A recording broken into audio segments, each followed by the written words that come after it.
Together will bring peace back. As an example, what we saw, I won't say Iraq because it's a couple of years ago.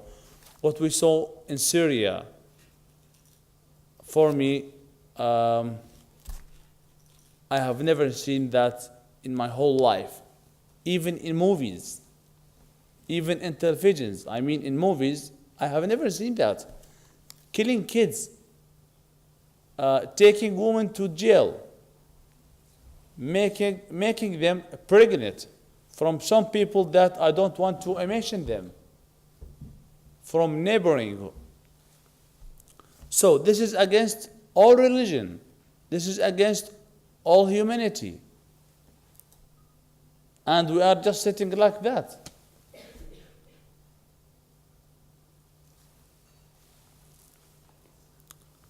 So let's say war enough is enough.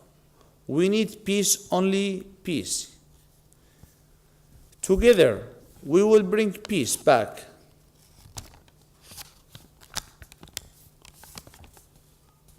I would like to thank United Nations for their work and supporting the peace. And excuse me to say it second time, I would like to thank the United Nations for their work and supporting peace. But we are looking forward for a better job from them. Because till now, I think it's not, I won't say it's not more enough. It's their job, they are doing their job, but it's not enough. As we see on television, on news, on our eyes, we don't hear, but we can see it. The kids, this is shameful. What our generation will say about us in the future, let's say after 30, 40, 50 years. What do you think they will say about us? Good people? No. They won't say that we are good people. Believe me, they won't say. They would say how those people used to live. They say killing, bloods, everything, and they're not doing anything. They don't have a strong word to their governments, to the power governments.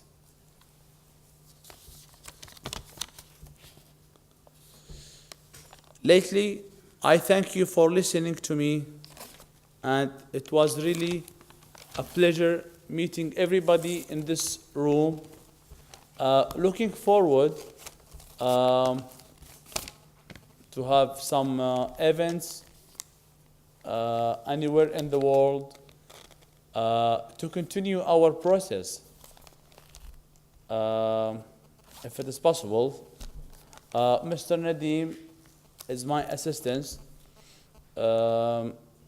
If anybody have any message or any question, just send it to Mr. Nadeem's email, because I'm busy with lots of family business things or issues, so I can't cut myself into sides. But in deep, I love peace. I love peace. I want to live with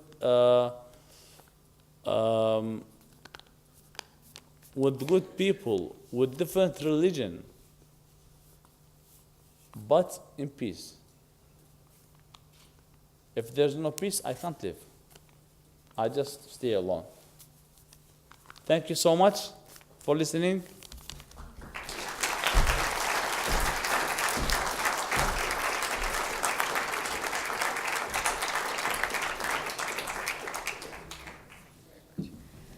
Well, these are very inspiring words from Mr. Yasser bin Ali bin Homran. And I think you have raised some very basic, fundamental questions Why haven't people learnt from previous wars? Why do people wage war? And why have people not learned about the tragedy of war? And I think, Mr. Ali bin Humran, I mean, you have... Yasser, please. Yeah, Mr. Yasser. Yeah, Ali is my father. Okay, Mr. Yasser bin Ali bin Humran. I just wanted to thank you very much again. You are most for welcome. hosting this meeting and for the other work you've done. And I think this is the way we can get the message through about making a better world for future generations. Now, as we've heard, that people don't seem to learn. And a lot of people might actually say, and you could also say, well, are politicians really to blame for continuing wars?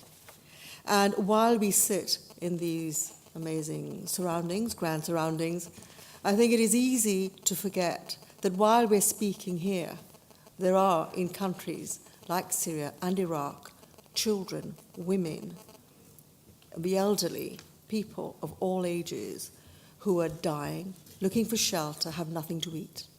I think this is why we feel that whatever we can do this evening in promoting the message is making a tiny, tiny step forward. Our next speaker, Mr. Wajid Shamsul Hassan, is a Pakistani diplomat. He has served as the High Commissioner of Pakistan to the United Kingdom for 6 years, which is a record tenure for any Pakistani envoy. He's a regular contributor to TV and newspapers. And we will now hear from Mr. Hassan about his thoughts on peace and how that can be brought about. Yes, thank you.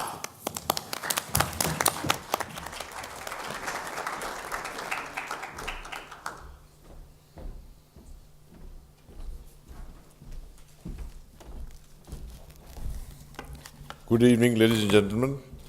It is indeed a pleasure for me to be here this evening amidst such a noble audience, good audience, and for a very great cause.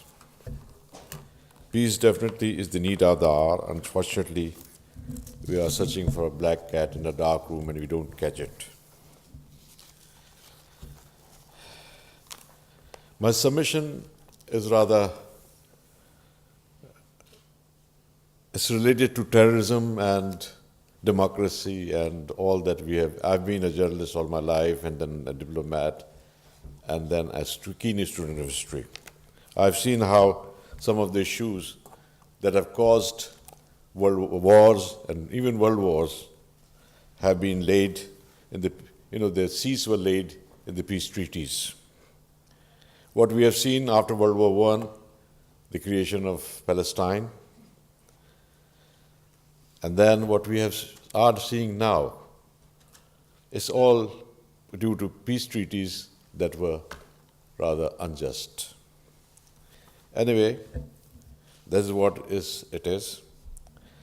But in the last 10, 15 years, I've seen that various conferences are held about peace in the Middle East, about promoting democracy in the Middle East, and about promoting human rights in the Middle East, and also in other developing countries.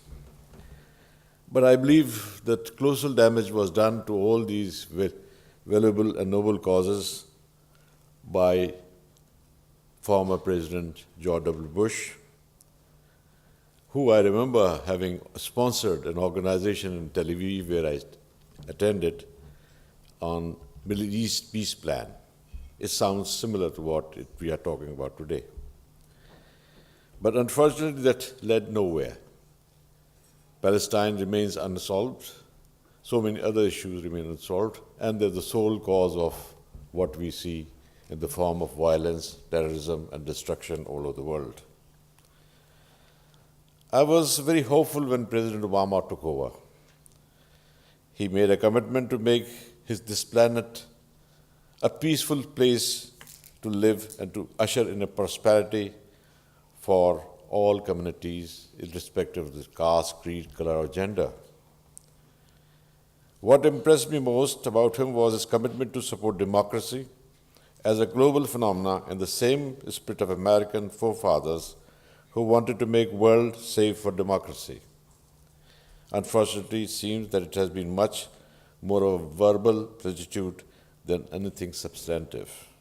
This is why I say, because I have experienced myself how democracy has been derailed because of American preference to one-man rule. We have seen its successive military rulers in Pakistan who have been supported by the Americans. Even the last ruler, I remember before 9/11, British Prime Minister, American President, and no world leader would like to shake hands with him. But after 9/11, he became a darling of the West. So there is a contradiction between what is preached and what is practiced. Same is the case with the peace objectives. We see that various dialogues are held. Northern Ireland has been given an example. I know why it has been a successful one, because there were not too many parties. But in the Middle East, there are so many parties. And that is why things are not moving ahead as one would like them.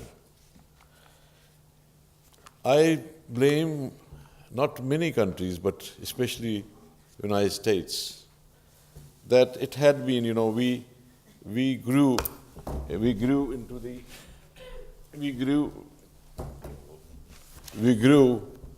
with the notion, with the sublime objective of we the people. That was the basic, the Constitution of the United States. But unfortunately, the world was denied because every time